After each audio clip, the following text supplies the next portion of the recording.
DevOps, e em todo o conceito agora de olhar a jornada do cliente. É mais do que só monitorar, é olhar o ponto a ponto, identificar oportunidades. Baseado num dash que caiu, é percepção. É de cada pessoa. Exato, interpretação total. Exato, e aí a interpretação ela pode ser qualquer uma. Então ali a gente começou a entender que precisava se padronizar e ter alerta. Então já deixo uma dica aqui de cara. Monitoramento, observabilidade, telemetria, o nome que você desejar dar. Alertas, para uma sala de TI, para um command center, um gatilho, um start para olhar. E Atanis, vamos em frente, obrigado pela parceria. Tamo junto. Fechou, gente. Obrigado. Valeu.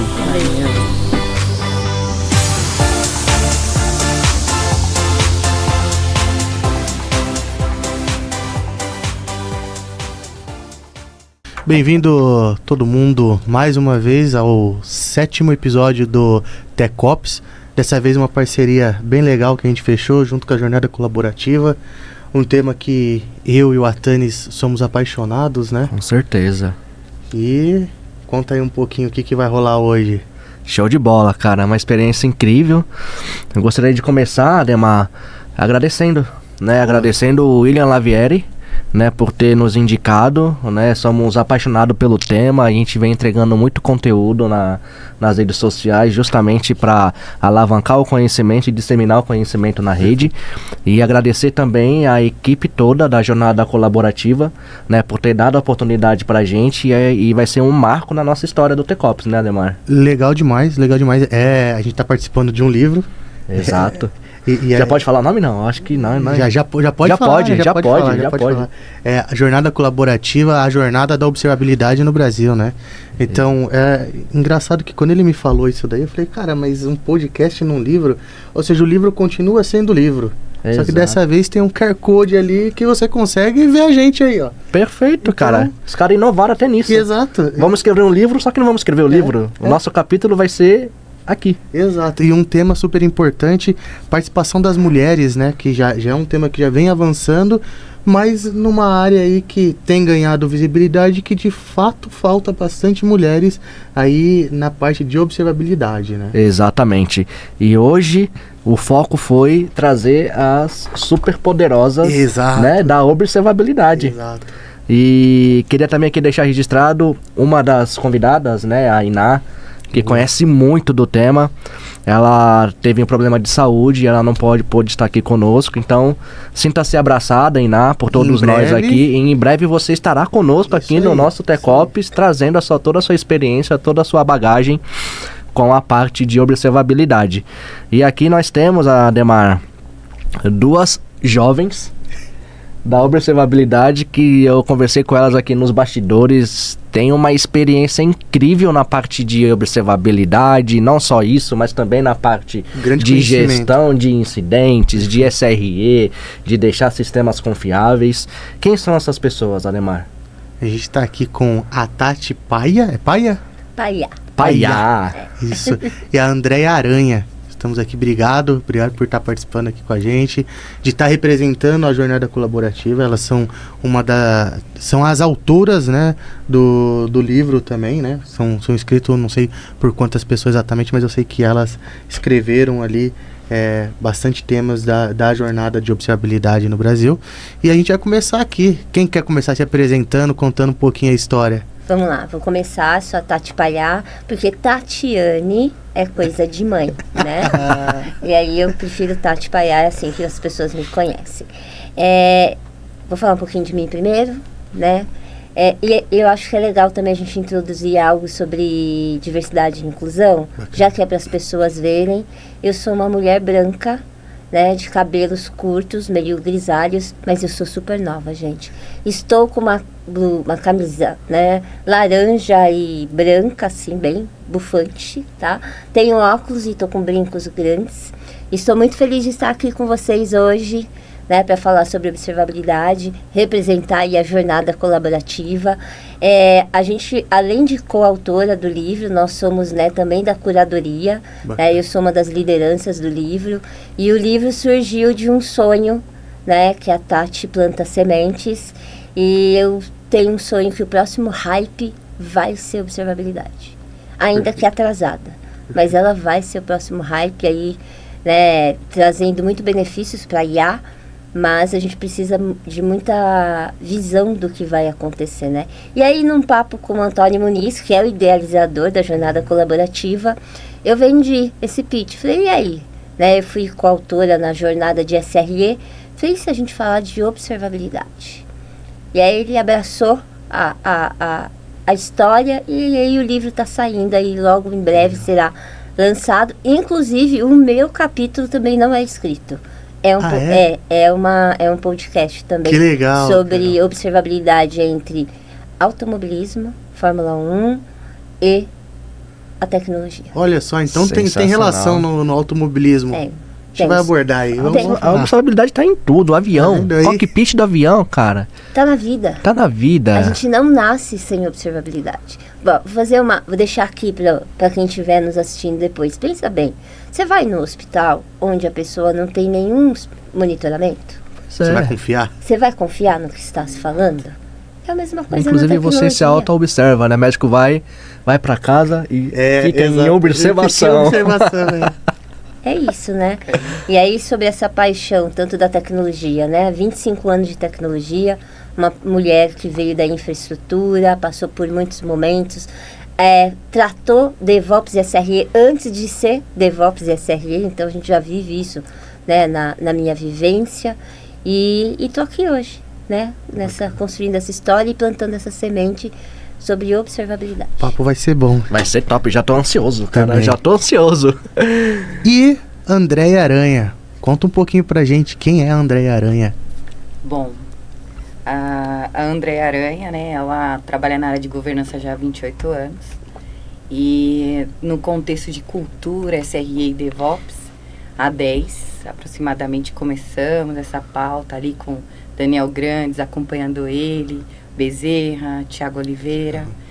A gente fez um trabalho aí de criar essa cultura, esse mindset, de incentivar. Foi logo que o Bezerra trouxe isso para o Brasil, em modos de Google, né? Que ele foi lá, conheceu, criou esse controle, esse domínio. E aí a gente se apaixona, não tem como, né? Sim. Quando vê o resultado, começa a notar que isso faz parte da vida, que não é só dentro da TI, mas é um olhar, é como você quer olhar, né? É uma opção, sim, mas é a melhor opção, é a mais segura. E quando o Bezerra trouxe esse modelo dentro da tecnologia, criou um movimento, criou-se um movimento. Nessa parte de cultura, quando você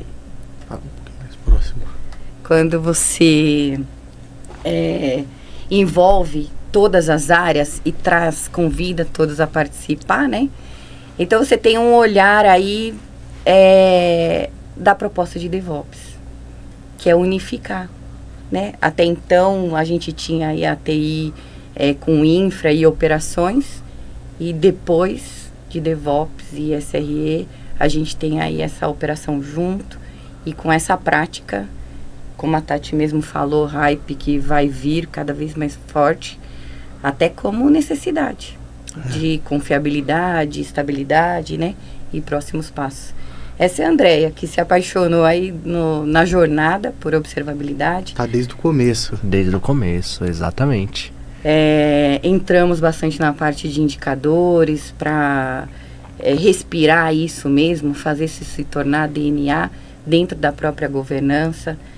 E uma coisa interessante sobre isso, é disruptivo, porque pensar diferente é disruptivo, e DevOps provoca isso, e com ele traz a observabilidade, está totalmente inserido, né, dentro de DevOps. Bom, essa é um pouquinho da Andréia no contexto aí da observabilidade com DevOps. E na questão do livro, isso não tem o que falar, né? É uma experiência, é um legado que a gente deixa, né? É um desafio também, porque você começa a escrever e você começa a querer saber mais sobre o assunto, a olhar por outras óticas, ouvir outras pessoas. É fantástico você saber que esse legado vai promover, né, e incentivar outras pessoas que estão chegando agora na área de tecnologia. A gente trouxe o William, né, e a gente comentou que o Brasil ele é um celeiro de bons profissionais, né? Então, e a gente comentou, a gente nem sabia que a gente ia participar agora da jornada colaborativa com o podcast, mas a gente falou muito sobre a jornada colaborativa, que é um baita de uma iniciativa que promove justamente essa questão de incentivar compartilhamento de conhecimento. Se o Brasil é um dos maiores celeiros, no último podcast com o Renan, recrutador do RH, ele falou, olha, o mundo já entendeu que o Brasil é um celeiro de bons profissionais. E está difícil as empresas brasileiras concorrerem para manterem os seus profissionais aqui. Aqueles que têm inglês já estão ganhando em dólares, em euros, entendeu? Já tem pessoas que já estão saindo. Então, se a gente tem exatamente todo esse conhecimento aqui, por que não compartilhar, por que não incentivar? E isso é muito bacana da jornada colaborativa. Desde quando eu vi o projeto, quando eu vi que o William fez ali o primeiro ali participar do livro, eu falei, cara, o que é isso daí? Deixa eu entender um pouco mais, né? E assim, me apaixonei. Acho que é justamente isso daí, incentivar as pessoas a criarem conteúdos, a publicarem, a perder a vergonha. Eu era um cara que tinha muita vergonha de aparecer, do julgamento. Mas se a gente tem conteúdo para compartilhar, por que a gente não compartilha? Deixa as pessoas de lado que estão criticando e vamos se reunir, vamos juntar em volta de pessoas que querem aprender, que querem evoluir, né?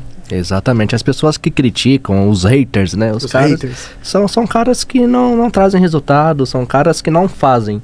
Então o que eles fazem é criticar, né? E quem tá fazendo, tá ali pra te abraçar, pra te apoiar e te trazer junto pra comunidade, né? E, cara, obrigado pelo tempo de vocês, obrigado por estar aqui conosco, tô muito ansioso para aprender muito com vocês. E vamos começar com a primeira, né, Demar? Bora A primeira é o seguinte, onde tudo era monitoração, era tudo dashboards.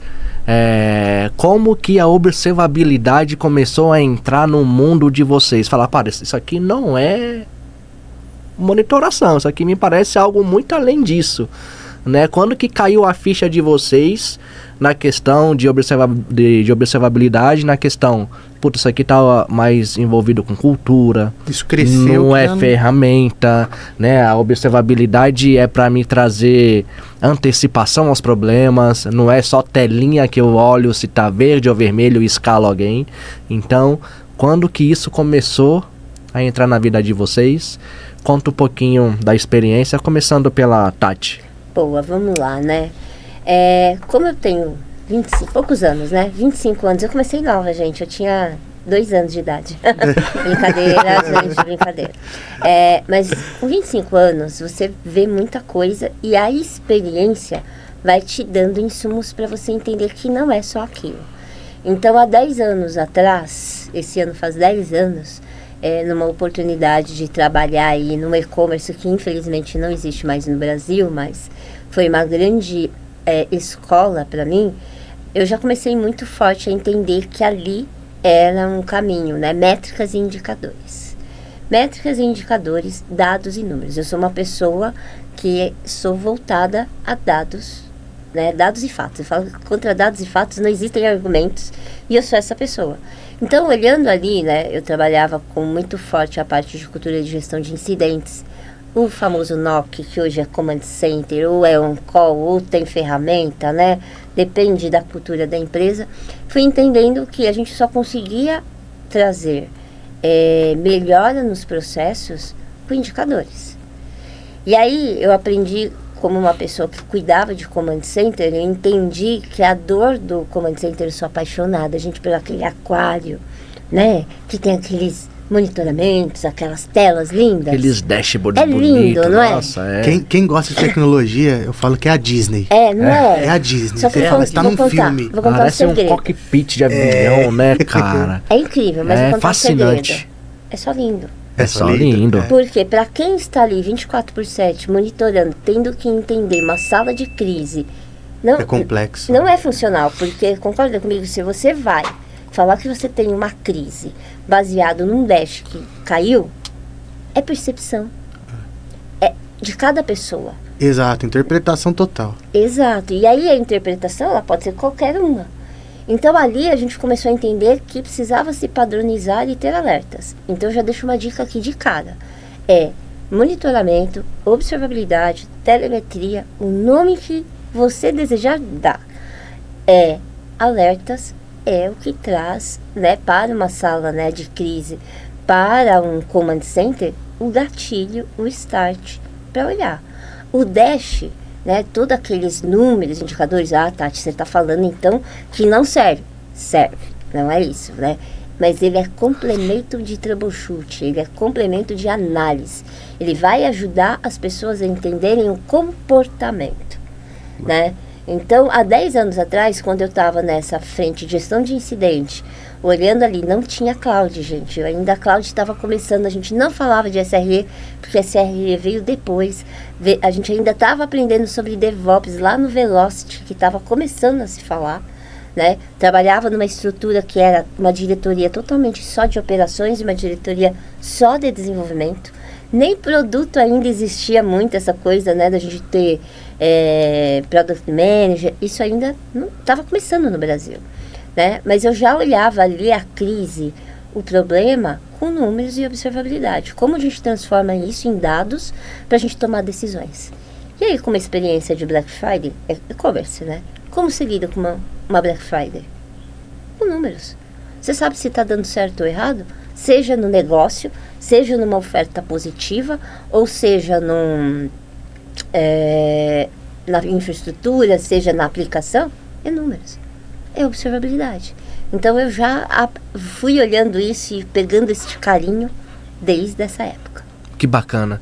E é legal, né? Ela trouxe a parte de DevOps para quem não tá começando na carreira, né? Que o nosso podcast é principalmente para essa galera que tá iniciando e para todos.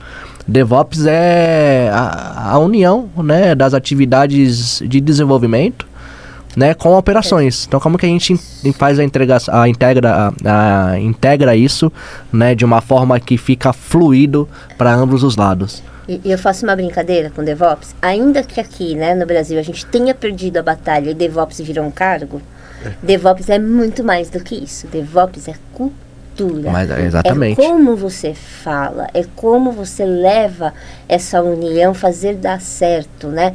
E aí, de novo, eu gosto muito de falar que não existe certo e errado. Existe maturidade. Maturidade, exatamente. E é disruptivo, que nem a Andrea trouxe, né? Puta, é disruptivo. Por que é disruptivo? Porque eu tenho insights antes de acontecer o problema. Exato. Eu tenho insights que eu posso mudar o jogo do meu negócio. E a forma de atuar. Antes eu fico aqui sentado, esperando. E você tem que mudar o comportamento daquela pessoa que sempre ficou esperando pra, opa, eu tô olhando, estão me acionando, mas nem aconteceu. É, porque vai acontecer. Então também é mudar o mindset. Proativo, exato. Proativo. Você sai do reativo, né, que é, eu espero dar o problema, ou eu espero o cliente me ligar dizendo que não tá funcionando para eu agir. Aqui não. Aqui eu tenho os alertas, que são traduzidos pelos gatilhos, que são os thresholds que a gente define. Que é o que? A partir daqui tá começando a fumaça. Não começou o fogo, mas começou a fumaçar. Começou a fumaçar, eu tenho que ligar as torneirinhas aqui e começar a sair água. Então na observabilidade é isso. Cara, começou a fumaçar. Eu preciso atuar para não impactar. Mas elas trouxeram um tema aí que eu fiquei um pouco curioso. Uma pergunta para vocês. SRE e observabilidade, uma coisa só? Coisas distintas? Como que vocês encaram isso daí? Boa pergunta. Vou colocar a minha opinião. Elas são coisas distintas, mas se complementam, né? Elas se complementam, porque a observabilidade não é uma causa de SRE, né? Ela está inserida em SRE, em DevOps, e em todo o conceito agora de olhar a jornada do cliente. É mais do que só monitorar, é olhar o ponto a ponto, identificar oportunidades, mesmo que elas não tenham esse threshold aí de escalonar, de trazer uma crise, mas de se inclinar em automatizar, e melhorar essa experiência. Então, essa proposta de observabilidade, ela não é só coberta em SRE, mas ela é complementar, sem dúvida. A SRE não evolui sem a observabilidade, né? Como DevOps também. Eu gosto de falar muito que tem uma evolução, tá? Em algumas palestras que eu falo, né? Eu gosto de puxar a evolução lá em 2010, quando a gente teve o Manifesto Ágil, né? Quando os times de desenvolvimento entenderam que para acompanhar o negócio, eles precisavam entregar de formas diferentes, né? E aí em 2014, mais ou menos, vem o 2014? Se eu não estiver errado, eu não tô com a minha cola aqui, gente. E meu ponto não está me falando nada aqui hoje. Boa. Mas se eu estiver errado, depois eu corrijo os dados das datas. Mas 2010 teve ali o manifesto, aí depois veio o Velocity com DevOps, e aí 2014 vem a SRE. Eu não lembro a data entre o Ágil e o Velocity. Me fugiu aqui. E agora, a gente está ouvindo falar sobre plataforma de engenharia. Isso aí. E aí eu vou pôr mais um adendo. Na minha opinião, na minha humilde opinião, plataforma de observabilidade é outro pilar. Olha só que legal. Ouçam bem. Tem muito link do que nós falamos lá no Opencast, né? Bacana. Plataforma de observabilidade. Por quê? Quando a gente fala de observabilidade, se você for buscar nos livros, vai estar escrito que o pilar da observabilidade é logs, trace, né? Enfim, eu olho para o negócio. Na minha opinião, a plataforma de observabilidade tem 3 pilares, que é olhar para a infra, olhar para a aplicação e olhar para o negócio. E aí onde entra a SRE dentro da sua pergunta? SRE é uma engenharia. É uma engenharia de como a gente consegue manter, né, os serviços, a aplicação, tudo funcionando com confiabilidade, escalabilidade, segurança e qualidade, né? E aí, como você faz isso sem observar? Exato. Não tem como. O pilar fundamental é a observabilidade. Por isso que eu falo do novo hype, né? Que eu falo vamos falar de plataforma de observabilidade, porque a gente está agora falando muito de IA, né? Essa febre. E eu sou super adepta, mas eu já falei, eu falo isso abertamente. Estou querendo que me provem, estou procurando pessoas que me provem que a gente está preparado para usar IA. Mas do qual ponto de vista? De segurança, de ética, né? De compliance. A humanidade mesmo está preparada para isso. Mas quando eu olho a observabilidade de 10 anos atrás, a gente já tinha ali modelos diagnósticos que a gente podia usar e ser preditivo. E ainda assim a gente tem operações que não alcançaram isso. E aí vem a promessa de que IA vai resolver isso. Não vai. Não vai resolver. Assim como nenhuma ferramenta resolve o problema. Que foi o que a gente falou, maturidade, né? Maturidade e processo. E pessoas. Exato. Né? Não adianta ter ferramenta, processo, se as pessoas não estiverem bem treinadas, motivadas, engajadas, né? E aí isso está muito voltado para a cultura, né? Da cultura. Eu ia falar isso. Aí você tem um fator determinante. Cultura e maturidade, pessoas. Se a sua cultura não está preparada para isso, não adianta. Eu vi de uma pessoa, de um mentor meu, esses dias, que normalmente, quem vem de forma disruptiva para mudar algumas coisas, se a cultura não estiver preparada, ela é expelida pela cultura. Exatamente. Não fica. Porque você precisa ter uma cultura e uma maturidade para trabalhar isso. E por isso que eu falo sempre que não tem certo e errado. Tem a maturidade do que você está desenvolvendo. Mas se você não observar, e aí observar não é tecnologia, a observabilidade é negócio. E aí a outra dica que eu já dou pessoas de tecnologia, para quem está começando agora, entendam de negócio. Exato. Porque é o negócio que vai comandar o bumbo do tom, da velocidade. É o time to market. Porque a gente olha para o negócio, a tecnologia é um meio para resolver uma dor de negócio. Ela habilita. Exatamente, é um habilitador. Capacita. Exatamente. É isso. E é bem bacana o que ela trouxe de segregar do SRE essa parte da observabilidade. O Atanis tem falado bastante sobre se a gente pega a matriz, né, a pirâmide de confiabilidade, a gente tem lá a ponta da pirâmide produto. Né, a gente vem aqui descendo com planejamento de teste, capacity, pós-mortem e a base da pirâmide, monitoração. Exatamente. E aí o que nós trouxemos lá, né, no Opencast foi...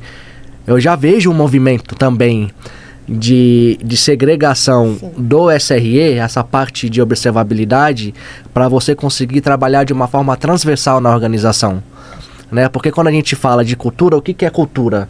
Não adianta eu ficar lá falando de observabilidade se o meu dev, quando for desenvolver, ele não se preocupa em instrumentar o código dele para dar mais visibilidade dos componentes. Aí não tem ferramenta que pegue. Exatamente. Então a cultura vai mais nisso, né? De preparar tudo para que eles comecem a olhar para a questão negócios, né? A sua esposa, que é PM, né? Ela já começa a criar histórias, por exemplo, e a gente já viu um movimento disso.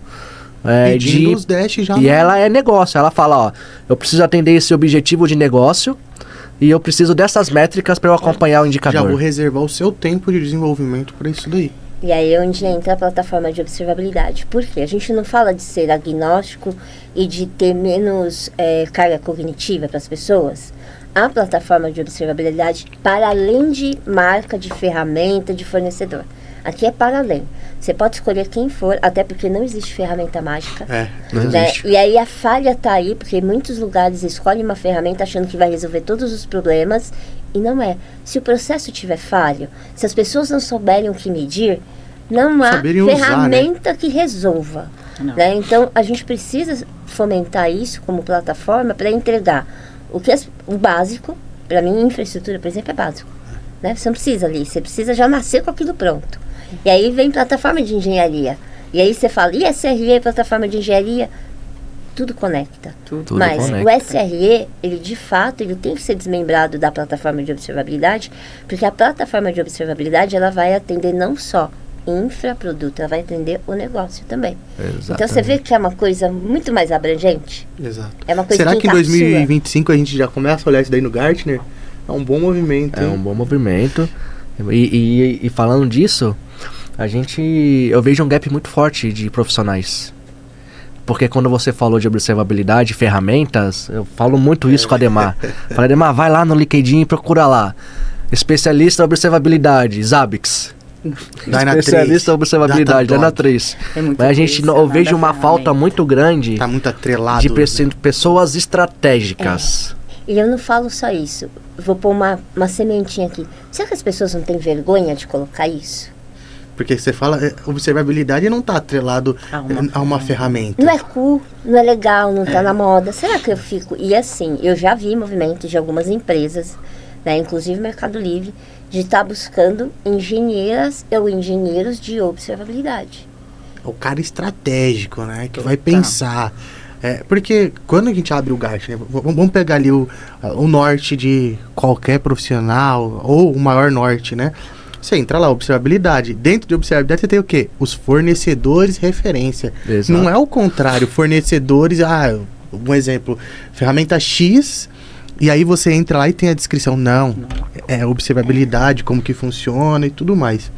Eu queria engatar uma pergunta para vocês. A gente tá falando aqui muito de mulheres na observabilidade, né? E a gente falou que na maior parte das vezes estava dentro de operações, infraestrutura, o time de monitoramento lá no passado, né? A gente já começa a ver alguns movimentos de tirar esse atrelamento, né? E começa a ter hoje superintendências, diretorias de governança que cuida desses times, né? Mas majoritariamente eram times compostos por homens, né? E vocês, que já têm experiência aí, como que era liderar, era trabalhar com homens no dia a dia falando desse tema? E qual que é a visão também da importância das mulheres na observabilidade? Como que vocês enxergam esse movimento? É uma necessidade? Ou, ter ou não ter, tanto faz? Como que vocês têm essa percepção? Olha, vou começar pelo básico, né?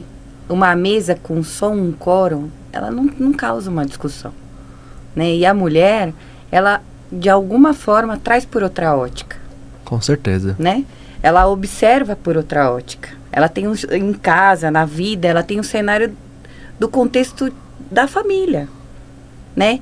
E isso é praticado também na empresa. A gente exerce isso, de fato. Quando a gente está numa empresa, liderando um time, a gente não olha só para o que está acontecendo dentro. A gente olha todo o contexto. Então, estar nessa mesa discutindo sobre visões de produto a curto, médio, longo prazo, trazendo tecnologia, governança e cultura, a mulher é essencial. Ela vai, de alguma forma, provocar perguntas que, às vezes, para o homem é óbvio. Né? E não é tão simples assim. Ou então o homem acha que é óbvio, mas não é. Não é, exato. Você tem aquela visão, isso daí é isso. Mas talvez aquela pergunta te faz, calma aí, não, tem alguma coisa diferente realmente, né? Já tem aquele ditado, né? O óbvio precisa ser dito. E a mulher vem realmente para fazer essa provocação. E não é só na parte de observabilidade, né? Na TI como um todo, a gente vê um gap de preenchimento, né? De mulheres para ajudar, inclusive em lideranças. Né? Se a gente olha para a tecnologia e olha para pilares de liderança, a gente vê pouquíssimas mulheres. Exatamente. Né? E falando em observabilidade, eu queria essa visão de vocês. Tem tido preconceito com mulheres na observabilidade? Porque eu, de fato, vejo poucas mulheres falando de observabilidade. Antes, era mulheres na tecnologia quase não tinha. Hoje a gente já começa, tá longe de ser o ideal, mas você já tem maior frequência de mulheres, enfim. Em observabilidade, de fato, então, exato. Quase não tem mulheres. É preconceito? Como que está sendo essa questão no mercado? É porque vem um gap de mulheres na infraestrutura. Então, vamos ampliar, né? Vamos pôr uma lupa, na verdade, aí. Se a gente for olhar a observabilidade, ela sempre veio muito atrelada à infraestrutura. Então, se você olhar as carreiras das pessoas que estão ligadas à observabilidade, normalmente são pessoas que vieram de infraestrutura, de DevOps, SRE, mas muito ligado ali ao back-office, né, do back-end, de como cuidar das coisas.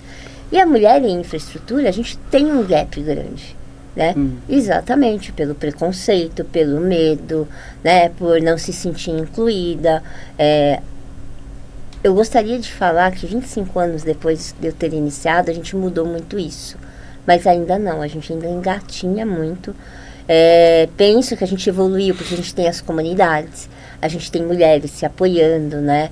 Então a gente consegue trafegar melhor, mas é fato que existe preconceito, sim. A mulher tem dificuldade de fala nesses ambientes onde a gente tem a maior parte de homens, né? E isso me toca muito porque se já era uma pauta que eu falava muito forte, por ser uma mulher em tecnologia, há 7 anos atrás eu fui mãe de uma menina. Então, qual é o legado que eu quero deixar para minha filha? Qual é o exemplo que eu quero ser para ela? Então, de fato, eu brinco que eu não me importo de ser a mulher que chega, quebra a porta, né? Porque a gente não chega a bater, né? A gente tem que estourar as portas para a gente poder adentrar. Mas que isso tenha um legado positivo para as próximas meninas, mulheres que podem adentrar, né? Então, o meu pedido é: meninas, mulheres, não tenham medo, né? Se juntem, se aliem. Inclusive, eu tenho um movimento sobre isso, né? Que a gente, além de ter todo o preconceito dos homens, a gente também tem um viés dentro ali dos apoios femininos que a cultura nos trouxe de ser competidoras. Eu preciso competir com uma mulher. Então, assim, realmente, eu vejo muito isso daí. Muito. E aqui quando a gente compete, a gente perde, porque a gente dá força. Exatamente. Né? Eu achava que era uma ótica minha, mas eu sempre... É legal de você trazer isso daí, porque eu sempre olhei, assim, a gente se junta, homem se junta muito mais fácil. Sem dúvida. É incrível. Você trouxe, eu queria trazer 2 pontos aqui. Primeiro, a minha namorada, esposa, enfim, conheci ela trabalhando. E a gente, em conferência, uma vez quebrou o pau. E assim, quebrou o pau mesmo. Assim, e eu, na época, não tinha nada com ela, mas a gente quebrou o pau. E aí, depois a gente começou a ficar junto, tudo. Ela falou, olha, o problema é esse. Eu falei, então por que você não fala? Ela falou, eu já falei 3 vezes. Eu falei, então eu vou entrar na conferência e vou falar. Eu entrei na conferência, falei, era o que ela tinha dito. Ela falou, eu tenho problema por ser mulher. Toda vez que eu, mulher, falo, ninguém dá ouvido. E aí, eu falei, isso daí é balela, né? Até acontecer esse fato. Eu falei, cara, a mesma coisa que ela falou, E trazendo um segundo fato, eu fui num evento de mainframe. E mainframe, pô... Não precisa falar, não precisa falar. Mas então, aí que tá. Olha que interessante. A gente tá falando de vocês que sempre participaram de observabilidade e monitoramento, mas nunca foram vistas. No evento de mainframe tinha uma mulher lá. Ela falou, e quando que começa a aparecer mulher no mainframe? Aí o cara falou, pera aqui, tem uma foto aqui, ó. Passou, não, sempre teve. Mas sempre teve, nunca teve posição de destaque. Ele falou, era um crânio, uma desenvolvedora exemplar no mainframe. Mas por que ela não estava nas principais fotos? Exatamente. Então, eu vejo que tem uma participação de mulheres, sempre teve, né? Por mais que na infra tinha poucas, mas com certeza exemplares. Por que nunca teve esse destaque, né? Agora, com a força da internet, pode se juntar. Antigamente você não podia se juntar com uma pessoa que estava lá no norte, no sul. Hoje você já consegue. Sim.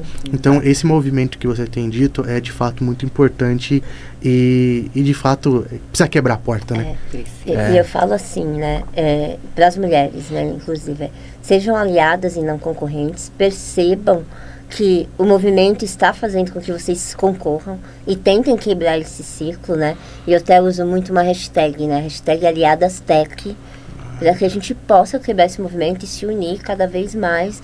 De fato, trazer as mulheres como destaque nos eventos.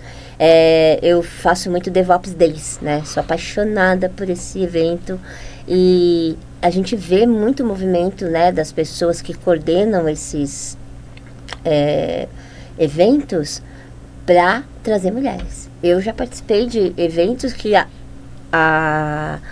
tinha mais porcentagem de vagas para mulheres do que para homens, para exatamente trazer referência, trazer as mulheres como referência. Mas, de fato, assim, aí o pedido que eu deixo para os homens, eu sempre faço isso, né, para os meus colegas homens, olhem isso de fato com outro olhar, que existe, não é mimimi, ele existe, e se você está vendo, seja um aliado para quebrar isso. Se uma mulher está sendo interrompida, peça pausa ali, porque de fato, quando eu falo como mulher, eu estou representando as mulheres. Mas se o homem também traz a pauta, tem outro valor, dá outro tom. Boa, e eu queria também fazer um outro apelo. Esse caso que você trouxe aí da sua esposa em call, eu vejo muito comportamento e culpa do próprio homem. Por quê? Eu vejo muito essa postura que o cara fala de uma forma não maldosa, mas que acaba inibindo, que é o quê? Deixa eu traduzir o que ela tá falando. Verdade. Isso é muito cara, não faça isso, cara. Verdade. Calma aí, é como se estivesse falando em outra língua, né? Deixa eu traduzir. Cara, escuta o que ela tá falando. Ela não tá falando em chinês. Verdade. Então não faça isso, ô cidadão, por favor. Vamos pro próximo aí. Falando de cultura, né? Falamos de cultura. E agora a cultura de dados. Que é um tema que vocês curtem muito. Como que, né, a cultura de dados impulsiona a observabilidade.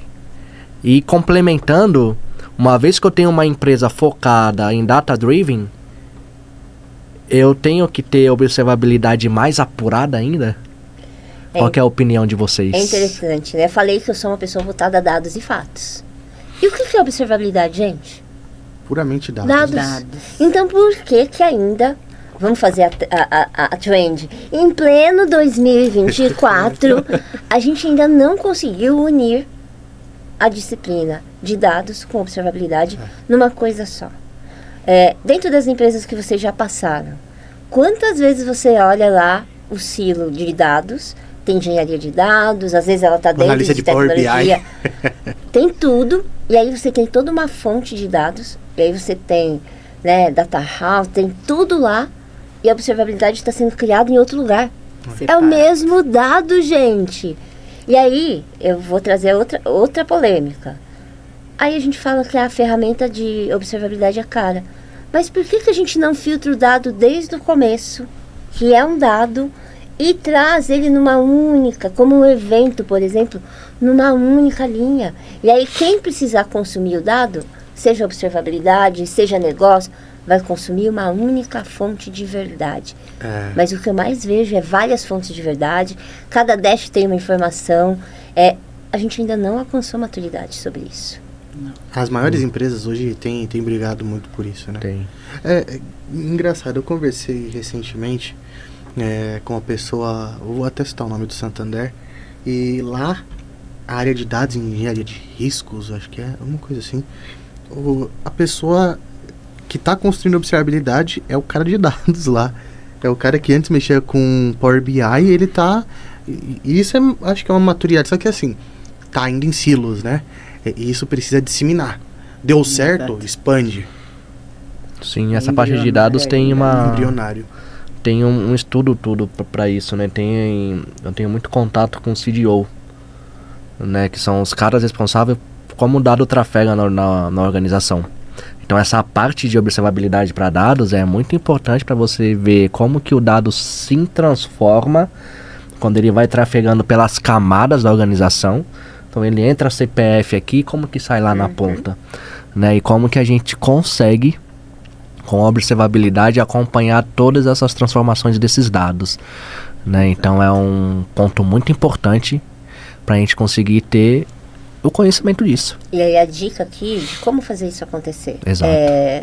Para além de toda a disciplina de dados, que é extremamente importante para a gente falar de LGPD, de segurança da informação, enfim, né? Não vou entrar nesse mérito, mas olhando para a observabilidade, é você conseguir olhar o dado, né? Fazer essas traduções, mas mais do que isso, é como uma plataforma de dados, uma plataforma de observabilidade, uma pessoa engenheira de observabilidade criar guias para que as pessoas saibam criar a observabilidade. Sabe por que eu estou falando isso?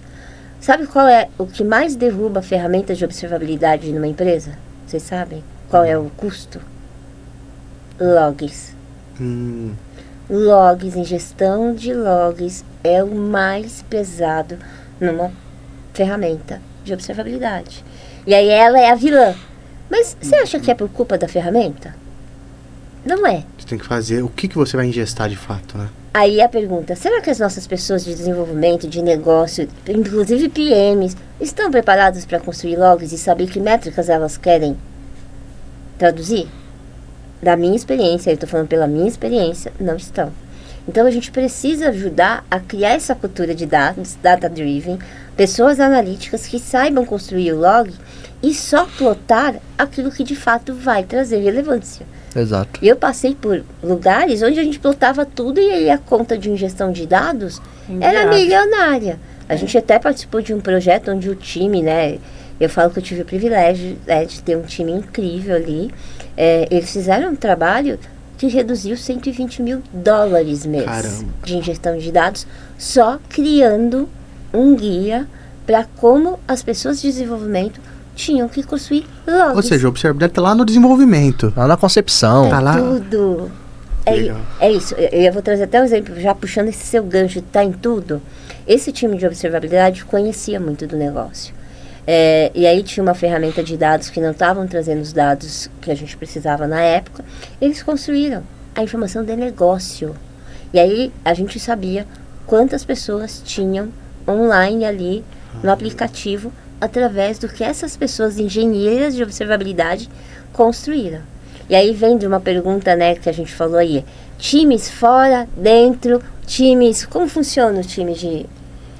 A minha experiência depende da maturidade. O meu sonho é ver times de plataforma de observabilidade que tenham isso como disciplina. QA não virou uma disciplina? Não tem times?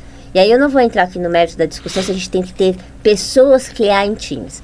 Porque pessoas não escalam.